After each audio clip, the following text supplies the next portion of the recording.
नमस्कार साथियों, मैं भूपेंद्र शर्मा एक बार फिर आपके लिए एक नई वीडियो के साथ उपस्थित हुआ हूं, जिसका टॉपिक है introduction of Indian English literature. जैसा कि आप सब लोगों को पता है कि हमारे सिलेबस में एक बहुत ही महत्वपूर्ण अंग है, तो कहने के लिए ये काफ़ी बड़ा है और अगर पढ़ना चाहें तो एक छोटा भी है। इंडियन इंग्लिश राइटिंग में जितने भी हमारे राइटर हुए हैं जिन्होंने इंग्लिश में लिखने कार्य किया है, वो सभी इसी के अंतर्गत आते हैं। और अगर अगर हम सभी राइटर्स के बारे में पढ़ना शुरू किया करें तो ये बहुत बड़ा टॉपिक होगा, लेकिन फिर भी मैंने इसमें से कुछ शॉर्ट करके कोशिश की है और मैं समझता हूँ कि इसमें से आपको हेल्प भी मिलेगी। लेकिन वीडियो स्टार्ट करने से पहले मैं सभी उन लोगों से कहना चाहता हूँ जिन्होंने अभी तक मेरे चैनल को सब्सक्राइब ना किया हो, प्लीज़ चैनल को सब्सक्राइब कर लें। आइए, आज मैं ऑब्जेक्टिव नहीं लेके आया हूँ, मैं एक डिस्क्रिप्टिव मैटर लेके आया हूँ जहाँ पर आपके लिए जरूरी भी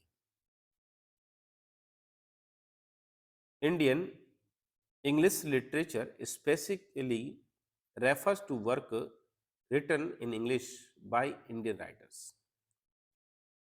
इंडियन इंग्लिश लिटरेचर विशेषकर उन लेखों के लिए कहा जाता है, उन वर्क्स के लिए कहा जाता है जो इंडियन राइटर्स ने इंग्लिश में लिखे थे। English as a language which was introduced in India during the British rule।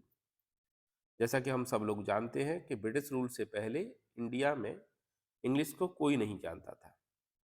जैसे ही इंग्लिश भारत में आए, ब्रिटिश ने हमारे पास रूल किया, उस समय हमने इंग्लिश को लिखना, बोलना, पढ़ना सीखा। Having learned a colonial language, there was few Indian writers who started writing in English। तो जब हमारे देश में कॉलोनियल लैंग्वेज का आधिपत्य हो गया, मतलब औपनिवेशिक काल में जो लैंग्वेज थी उसका आधिपत्य हो गया, तो तो हमें इंग्लिश पढ़नी पड़ी और कुछ ऐसे लोग भी हुए, कुछ ऐसे राइटर्स भी हुए जिन्होंने इंग्लिश में लिखना शुरू किया। The first book written by as Indian in English was by Sheikh Deen Mohammed. तो पहली बुक जो इंग्लिश में लिखी गई थी भारत के लोगों के द्वारा, वो लिखी थी शेख दीन मोहम्मद ने, और उसका टाइटल था दीन मोहम्मद।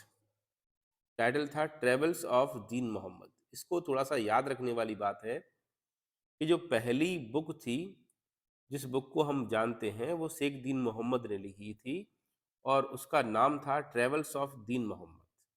ठीक है।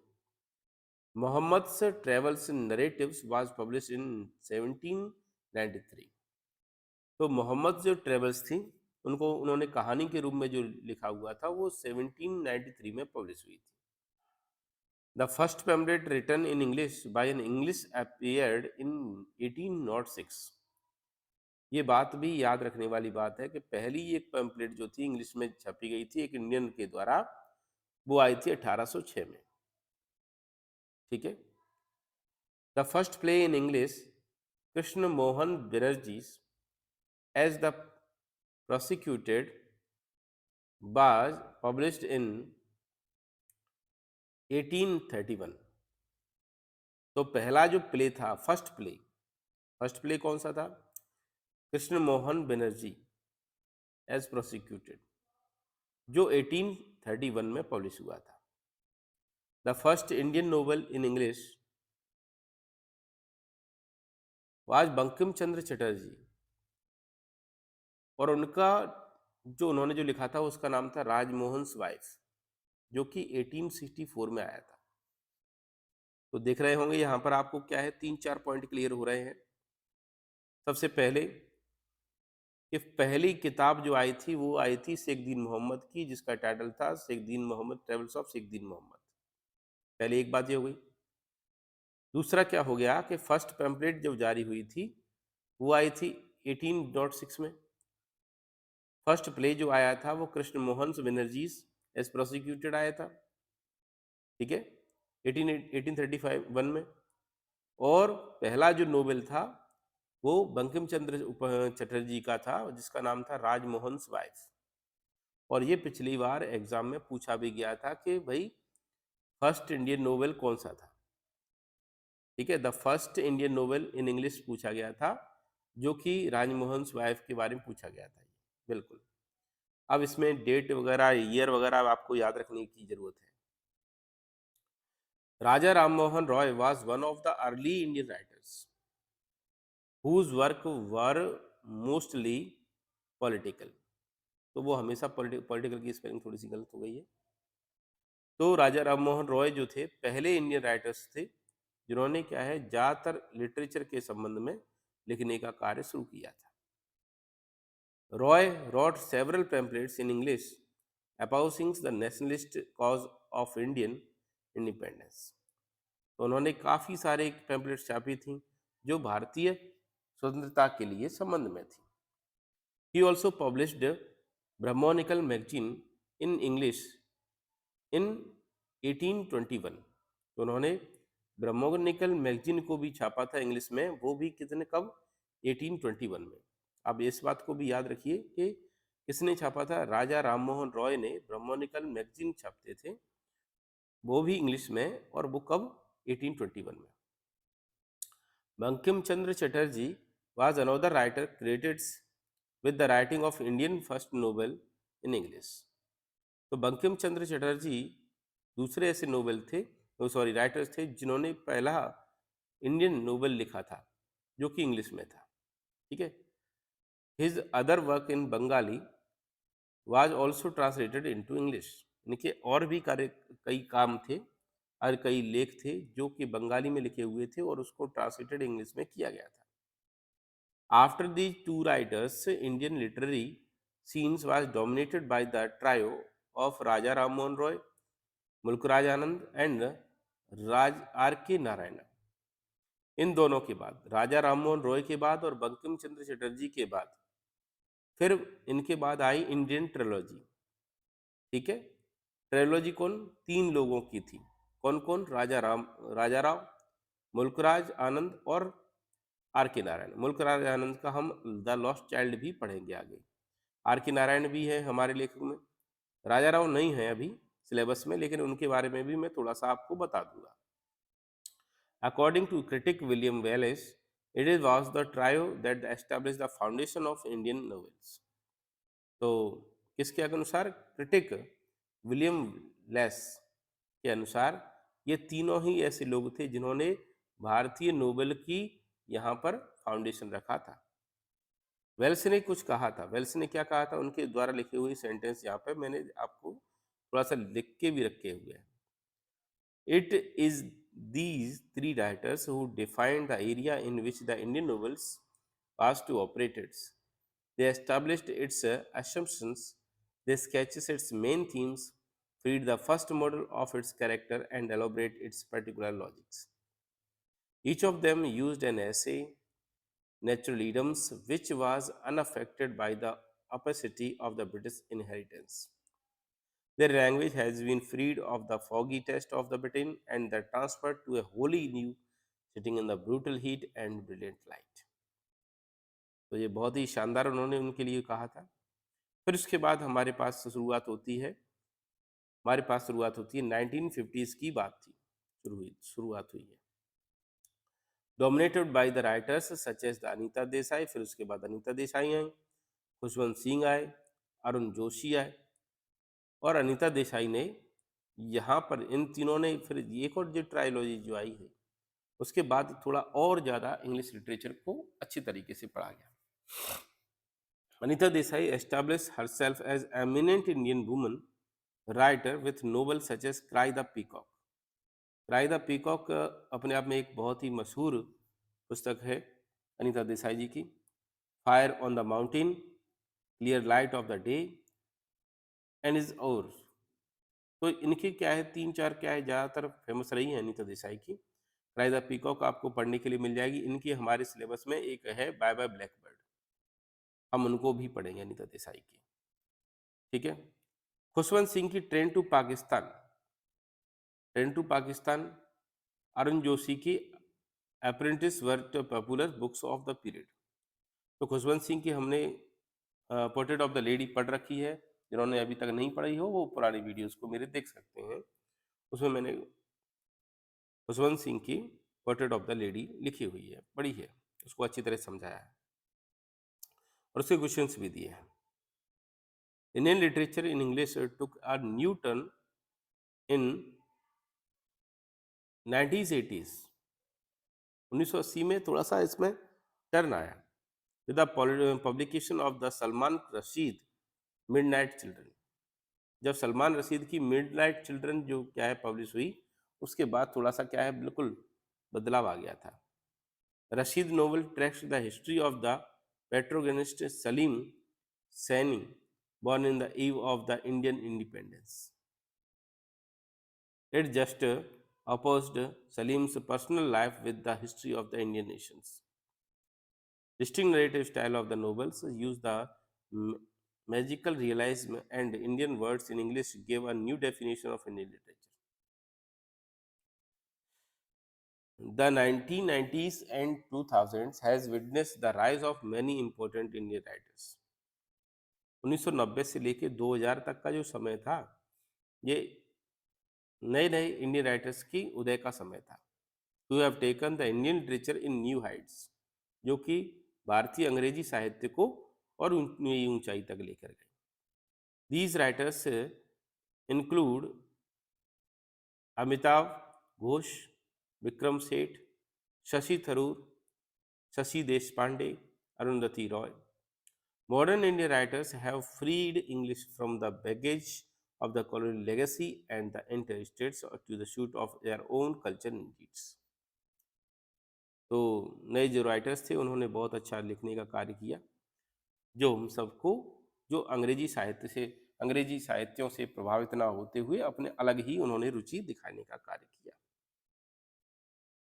इंस्पायर्ड बाई वेस्टर्न नोवेल्स, तो हमने इसको थोड़ा सा चेंज भी किया है, कहाँ पर क्या चीज़ों की आवश्यकता है उनको हमने थोड़ा सा अलग अलग करके भी रखा हुआ है। तो हमारा जो नावल है, हमारी जो इंडियन राइटिंग है, तो उसको हमने भागों में भी बांटा है।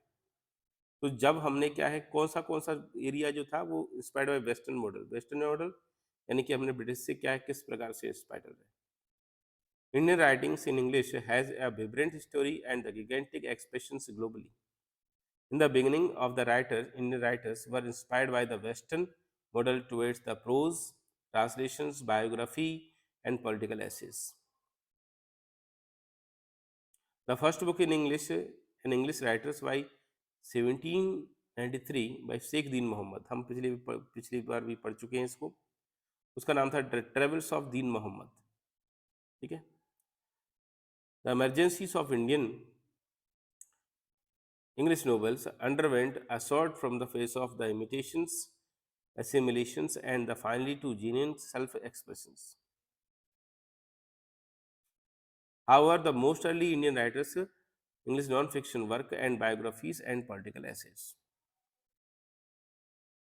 तो शुरुआत जो है वो शेख दीन मोहम्मद से स्टार्ट होती है और उसी के साथ क्या है, बंकिम चंद्र चट्टोपाध्याय यानी बंकिम चंद्र चटर्जी के, जिन्हें हम as a father of Indian novel के रूप में जानते हैं, उन्होंने इंग्लिश में सबसे पहले नोवेल लिखना शुरू किया था, इसलिए उन्हें हम फादर ऑफ इंडियन नोवेल भी जानते हैं। तो ये क्वेश्चन भी आपका अच्छा बनता है।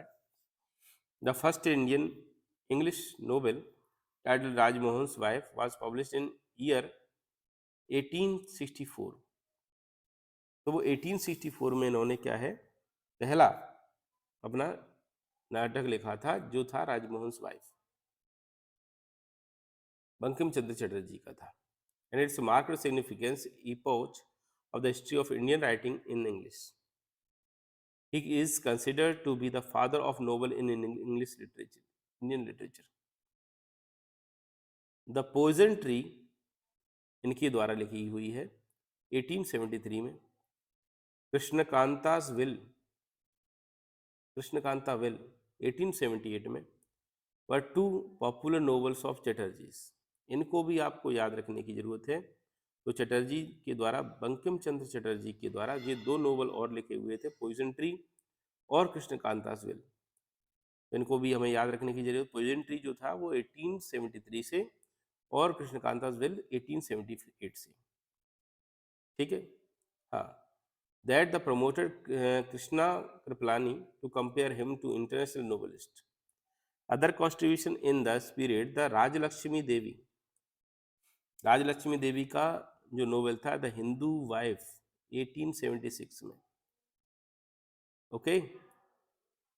एच दत्त बैचंद, ये भी था 1888 में। रोशिनारा बाई काली कृष्ण लहरी 1881 में। क्षेत्रपाल चक्रवर्ती शर्त और हिंगना 1895 में। और फिर उसके बाद आते हैं रविन्द्रनाथ टैगोर, जिनका इंडियन इंग्लिश राइटिंग में प्रवेश हुआ। जैसा कि हम सब लोग जानते हैं कि उन्होंने काफ़ी अच्छा लिखा हुआ है। गीतांजलि जो है उन्होंने इंग्लिश में लिखी हुई थी, उस पर उन्हें नोबेल पुरस्कार प्राप्त हुआ था। हाँ भाई।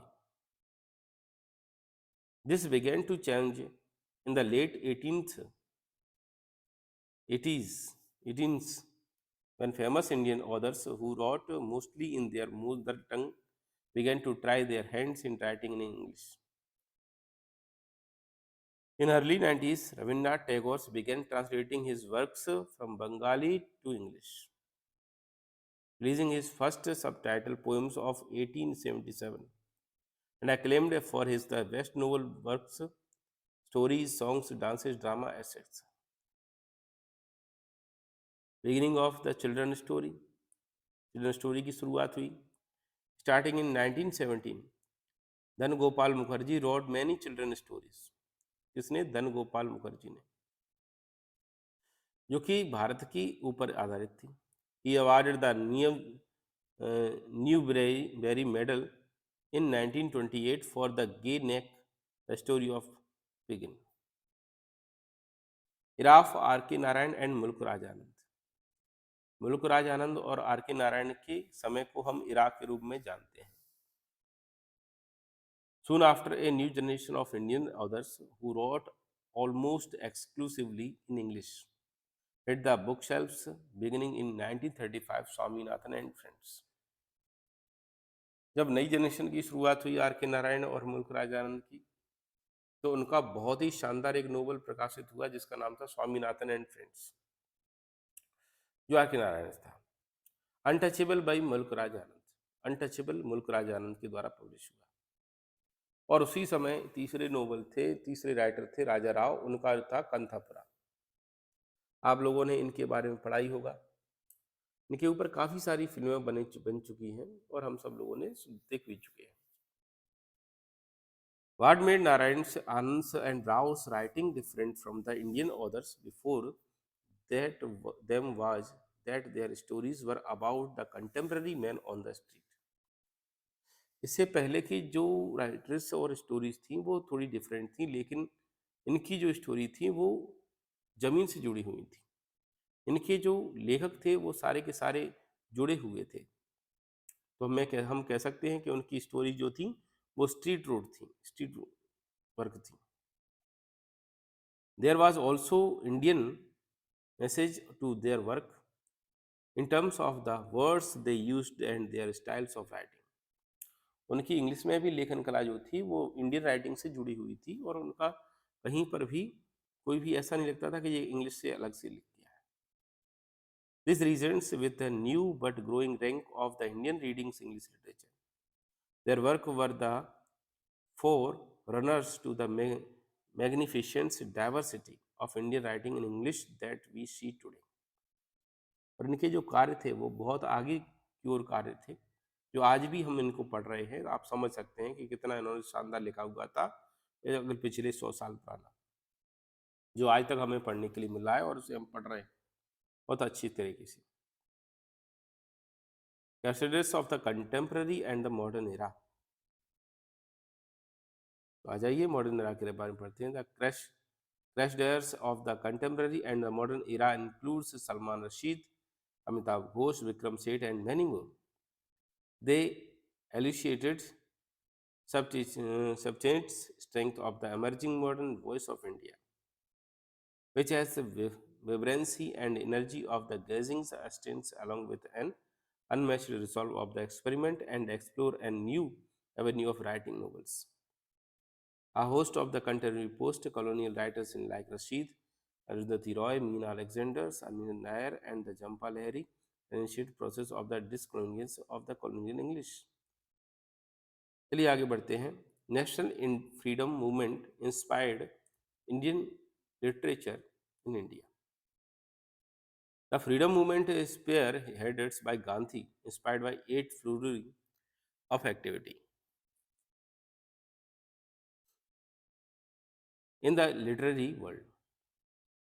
तो जैसे ही फ्रीडम मूवमेंट की शुरुआत हुई और वो गांधी जी के द्वारा क्या है फ्रीडम मूवमेंट फैलने लगे और उनके कार्य भी कहाँ पे दिखाई देने लगे, साहित्यों के दुनिया में दिखाई देने लगे।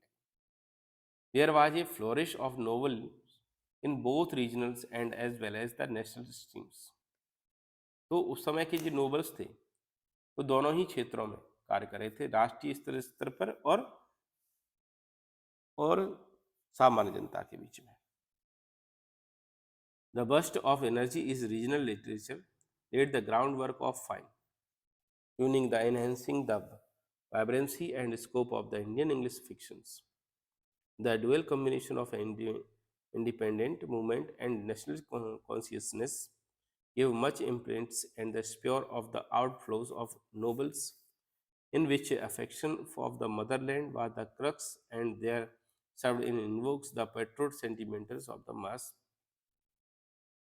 masses. तो फ्रीडम के समय पर इंडियन लिटरेचर में भी काफ़ी ज़्यादा रुझान हुआ। इंग्लिश में भले ही लिखे जाते थे लेकिन उनमें क्रांतिकारी भावनाएं होती थी जो एक दूसरे को प्रेरित कर किया करती थी। Post Indian independence India also produce number of the novels involving cause and the aftermath of the freedom movement. Post independent India जो था उसमें भी काफ़ी सारे नोवेल लिखे गए जो कि स्वतंत्रता आंदोलनों के संबंध में थे।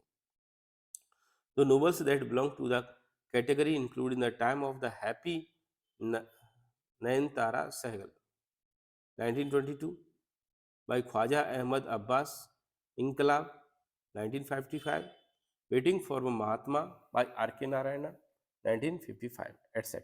इसी प्रकार से काफ़ी सारे नोवेल लिखे गए। रोल ऑफ वुमन नोवेलिस्ट, ये ज़्यादा जरूरी भी है। Woman novelist have played an crucial and momentous roles enhancing the quality and the quantity of the English Indian fictions. तो भारतीय जो महिलाएं थीं नोवेलिस्ट थीं उन्होंने काफ़ी सारा महत्वपूर्ण रोल अदा किया। उन्होंने अच्छे एक नोवेल को और बहुत ज़्यादा मात्रा में नोवेल प्रकाशित किए। They have further added the woman's perspective and the feministic dimension of the novels. These rich contributions have widened the spectrums of the issue deliberately in the novels. In 19th century, more and more women actively participated in India's reformist movements against the British rule. It again led to the women's literature. At that times, the rights of men concentrated to the country's freedom struggles. Over the years, the world of the feminist ideologists began to influence the Indian writer of India. Among the women's writers, Sarojini Naidu, the great poetess, charmed the readers with her writings. Feminism themes have also been used by the authors like Nayantara Sehgal, Ram Mehta. Regional fictions themes have apathy used to Kamala Das, Anita Nair, and Susan Vishwanathan. Novelists like the Kamala, Markandeya, and Anita Desai captured the spirit of Indian cultures and traditional values. During 1990s, India became a popularly literary nation as the number of women authors made up the debut on this era. Chitra Banerjee, Devakaruni, Suniti Namjoshi, Anuradha Marwah Roy used realism in the main theme of the novels. The novel of the authors like Namita Gokhale and the Shobha De are really outspoken. Most of these female novelists are known for the bold views of the reflection of their novels. Basically, these are the novels of the protest and the outburst of the reservations and the contaminations. मैं समझता हूँ आप सब लोग समझ गए होंगे, नहीं समझ गए होंगे तो थोड़ा सा आप ध्यान दे दीजिए, क्योंकि यहाँ पर क्या है, थोड़ा सा वुमन का जो रोल ऑफ वुमन नोबलिस्ट था उनके बारे में बताया गया है कि काफ़ी सारी जो महिलाएं थीं, महिलाओं ने अपनी बहुत बड़ी भूमिका अदा की, अच्छा लिखा, लोगों को अपने बारे में बताया, देश के बारे में बताया, राष्ट्र के बारे में समझाया। उन्होंने इतने अच्छे अच्छे नोबल लिखे जिससे बहुत ज़्यादा लोग प्रभावित हुए, केवल भारत ही नहीं, भारत के बाहर भी लोग प्रभावित हुए। These authors make us to Indian faces alongside English words and have tried to reproduce a blend of the Indian and the Western cultures. ये सभी जो राइटर्स थे, उन सभी राइटर्स ने जो नोवेल्स लिखे, वो नोवेल इंडियन इंग्लिश के साथ साथ वेस्टर्न कल्चर को भी समाहित करते हुए सबको आगे दिखाने का कार्य कर रहे थे। While Indian poets, novelists, essayists, dramatists have been making some momentous and the considerable contribution to the world literature. Since the pre-Indian era, the past few years have witnessed a thriving of the Indian English writing in the global market. काफ़ी सारे Indian writers थे, poets थे, उन्होंने कई ऐसे लिखे हैं, drama लिखे हैं जिन्होंने पूरे संसार को प्रभावित किया है, चाहे इंडिपेंडेंस से पहले के समय हो, चाहे बाद के समय हो। The work of Indian authors writing in English are often to be found in the best sellers list. Bharat के जो राइटर्स थे, उन्हें दुनिया के सबसे अच्छे राइटर्स के रूप में भी जाना जाता है। They are also incurring the earning and the immense amount of the critical films. उन्होंने अपना एक अलग ही रुझान बनाया हुआ है, एक अलग ही दृश्य बनाया हुआ है जो हम सब लोग समझेंगे। उम्मीद है अभी तक इतना ही है, और भी है बहुत सारा मटेरियल, लेकिन मैं चाहता हूं कि आप इतने सही रखें, और इसके अलावा कुछ मैं ऑब्जेक्टिव क्वेश्चंस आगे देने वाला हूं इसी के संबंध में, तो आप बने रहें, जुड़े रहें।